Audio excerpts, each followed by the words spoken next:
Hello, hello, and welcome to another episode of Walk the Dog Cinema. Me and Roka, we're out and about, getting our walk in. It is a beautiful day, a little warm, but overall not too bad to get our walk in before the heat really sets in. Roka has been eagerly waiting since yesterday, and she's been such a good dog. We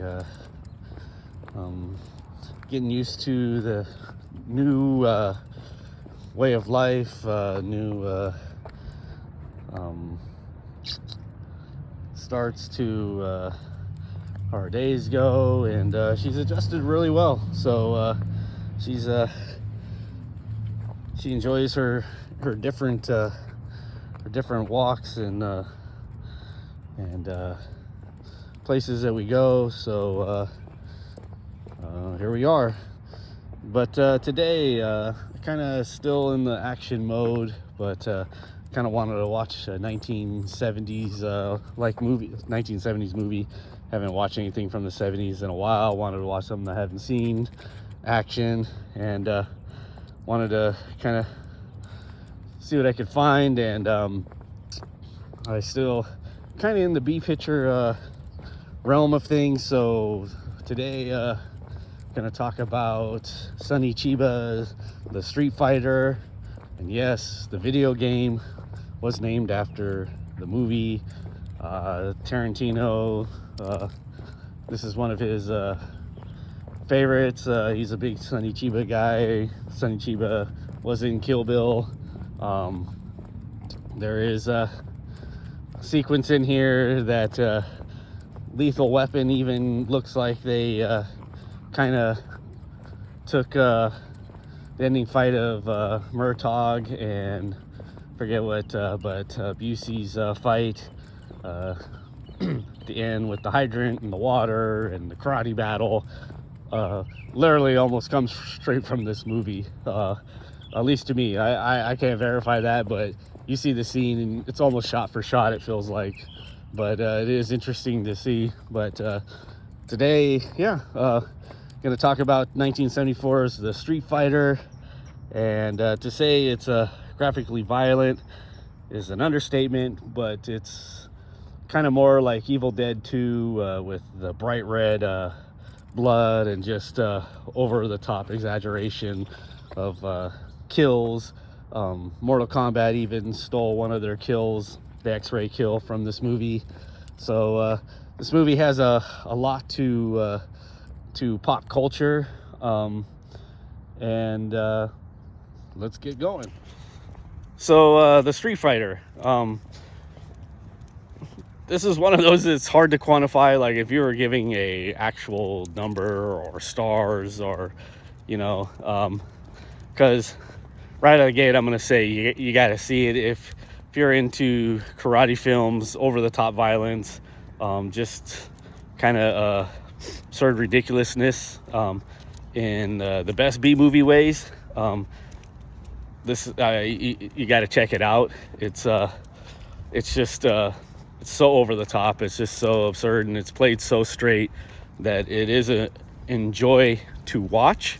The karate scenes are actually really good, in the sense that they're not the fluid karate, which I kind of like. I can see why people were kind of into it, because the karate scenes are much different from like the kung fu stuff that Bruce Lee was doing, or that the Shaw brothers were doing, or anything coming out of like Hong Kong and all that.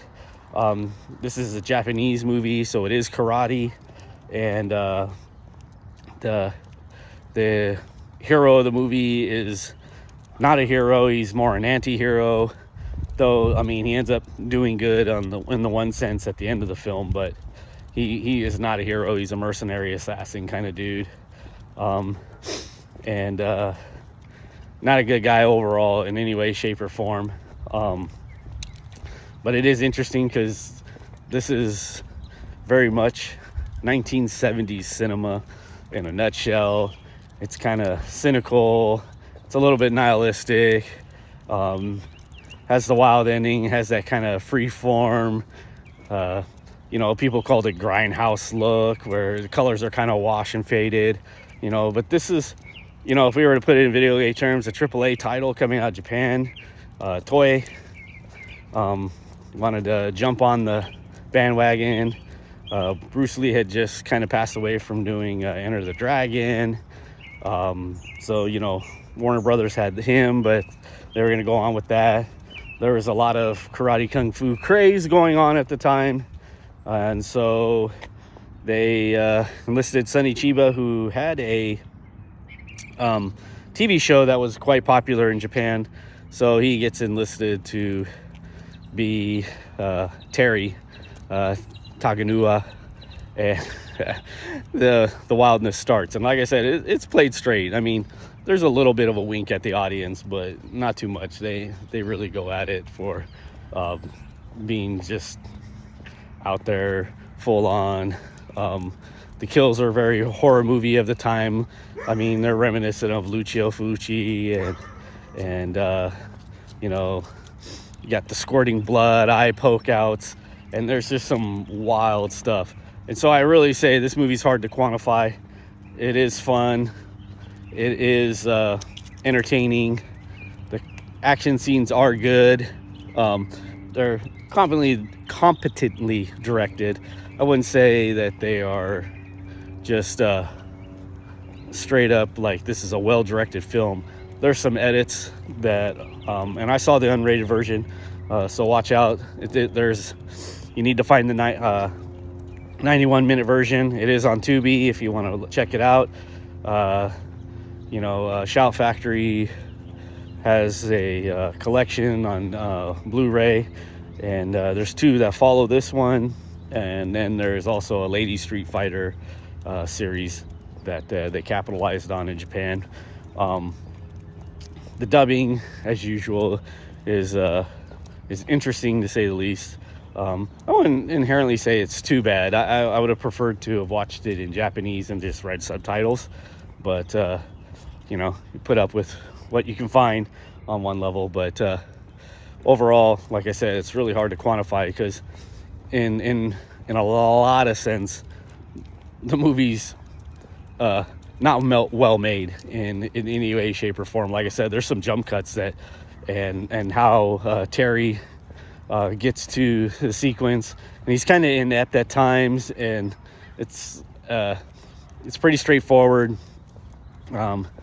He's a mercenary. He rescues this like rapist killer guy out of jail, and gets him set free, who goes to China, but the brother and sister of this guy don't pay up, so he extracts his revenge on that, which will pay off later down the line to make the ultimate karate fight at the end of the movie. But then it jumps into an oil heiress that the Yakuza is coming after, and the mafia, and he gets kind of enlisted and tied up into that to save the day. He spoiler alert, eventually does, but he keeps getting the oil heiress and rescues her, loses her, and he's got a sidekick that is completely an idiot. Yeah, it's kind of bonkers, but it is fun. And so, like I said, it's one of those, how would you really quantify? Because you get so much enjoyment from it in one sense, and I do want to see the second one, but at the same time you realize it's not inherently that good.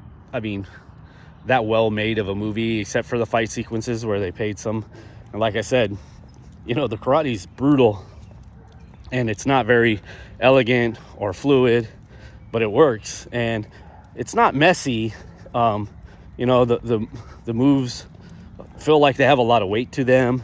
I'm a practitioner of karate, and I kind of know what I'm looking at when it comes to that. Been doing it for quite a few years, So, when you see the kicks and the moves and the style that it is, I can recognize a lot of the stuff. Like I said, it looks good. It's just done in such a brutal way. And the crazy thing about this movie, there's sequences where he rips out a throat, and that part just kind of made me howl, because he rips out a dude's throat, and when he falls down to the ground, it literally looks like 2 testicles are in his hands. And that's what I mean. Like, it's wild. I mean, the sequence is kind of done pretty good, but then it's played straight. But when he falls down and you see the special effect, it literally looks like they kind of like forgot the continuity, and he ripped out like someone's junk through his throat. You know what I mean?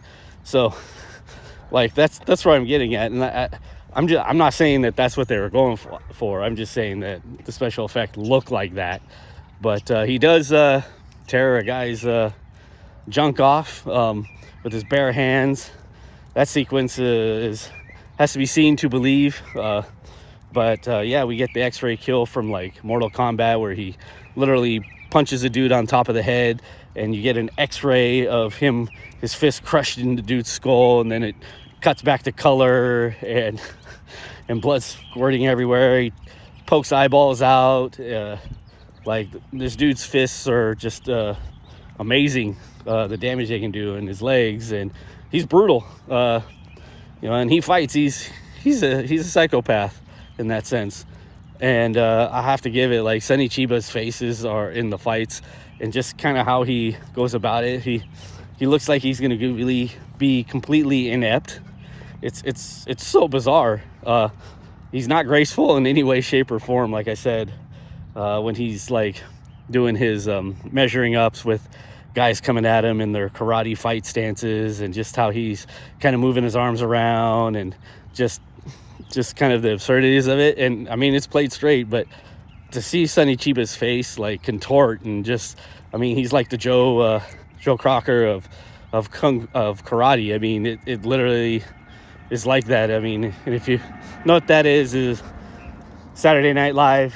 John Belushi back in the 70s, he did a whole thing with Joe Crocker, and how he contorts, and he kind of makes his face. And Joe Crocker came on SNL, and the way he sings, and he kind of did the same thing. And that's what I'm saying. Like, Sonny Chiba is like mimicking that, though I think this even predates that on SNL. But the point being is his face contorts in some of the most interesting ways to elicit that he's strong and tense and really in the fight. And so it's entertaining. Some of the pacing's a little off here and there. I admit that I got to like the hour point, and I'm like, dang, I still got 30 minutes left of this movie. So it, and it's just because it kind of repeats the same formula, where, I mean, you get some really cool action sequence, and he rescues a oil Harris, and then he kind of loses her in the most stupid fashion. And so, like, that part is what I'm saying, where you realize the movie's not that good. It's just kind of built to get to these action sequences.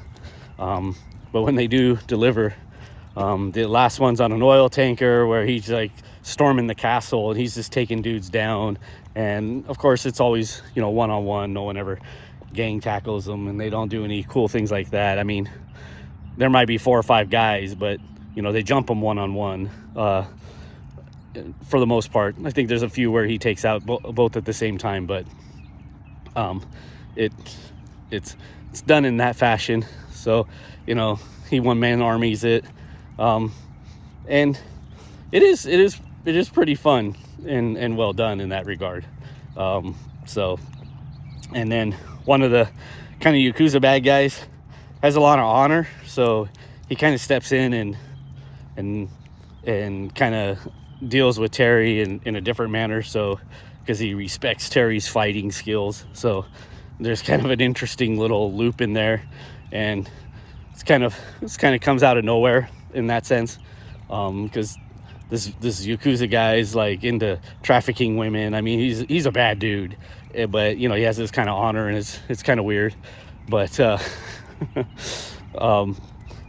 You know, it's 70s for sure. I mean, if you ever seen any 70s Japanese stuff, Lady Snowblood, which I need to finish, but Lone Wolf and Cub, and especially the Hanzo, the Razor series, which if you ever seen that, might review those somewhere down the line. But Japanese cinema in the 70s was just kind of gonzo out there. You know, they were having fun.